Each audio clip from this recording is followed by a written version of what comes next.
நகராட்சிக்கு உட்பட்ட மார்க்கெட் பகுதியில் வந்து துணிக்கடையில் ஏற்பட்ட தீ விபத்தானது மலமளவென பரவனால் அரிக்கக்கூடிய கடைகளுக்கெல்லாம் பரவி பல லட்சம் மதிப்பான பொருட்கள் எல்லாம் தீயில எரிஞ்சு நாசமாயிருக்கு.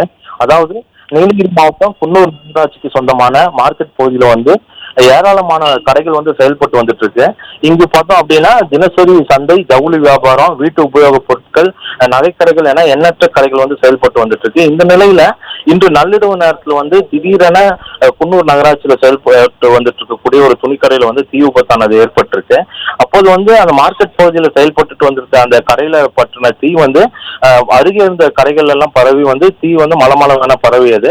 தற்போது வந்து சம்பவ இடத்துல தீயணைப்பு துறையினர் வந்து தீயை கட்டுக்குள் கொண்டு வர வந்து போராடி வந்துட்டு இருக்காங்க. குறிப்பா பார்த்தோம் அப்படின்னா கிட்டத்தட்ட 2 மணி நேரத்துக்கு மேலாக வந்து இந்த தீயை அணைக்கும் பணியில வந்து தீயணைப்புத்துறை வீரர்கள் வந்து ஈடுபட்டு வந்துட்டு இருக்காங்க. குறிப்பா பார்த்தோம் அப்படின்னா இந்த தீயானது மலமளவென அருகே இருக்கக்கூடிய கடைகள் எல்லாம் பரவனால இந்த தீயை அணைக்க வந்து குன்னூர்ல இருக்கக்கூடிய தீயணைப்பு அந்த வாகனத்தில் இருக்கக்கூடிய நீர் பற்றாக்குறை ஏற்பட்டிருக்கனால அருகே இருக்கக்கூடிய கோத்தகிரி, உதகையிலிருந்தும் வந்து தீயணைப்பு வீரர்கள் எல்லாம் வரவழைக்கப்பட்டு தற்போது சம்பவ இடத்துல வந்து இந்த தீயை அணைக்கும் பணியில வந்து தற்போது தீயணைப்பு வீரர்கள் எல்லாம் ஈடுபட்டு வந்துட்டு இருக்காங்க.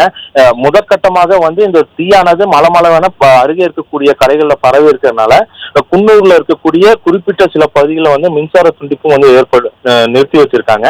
தற்போது மாவட்ட நிர்வாகம், காவல்துறையினர், அருகே இருக்கக்கூடிய ராணுவம் உட்பட அனைத்து துறை அதிகாரிகளுமே வந்து சம்பவ இடத்துல வந்து இந்த தீயை அணைக்கும் பணியில வந்து தற்போது ஈடுபட்டு வந்துட்டு இருக்காங்க. பிளே ஸ்டோர் மற்றும் ஆப் ஸ்டோரில் இருந்து பாலிமர் செயலியை QR கோடு மூலம் பதிவிறக்கம் செய்யுங்கள். செய்திகளை உடனுக்குடன் பெறுங்கள்.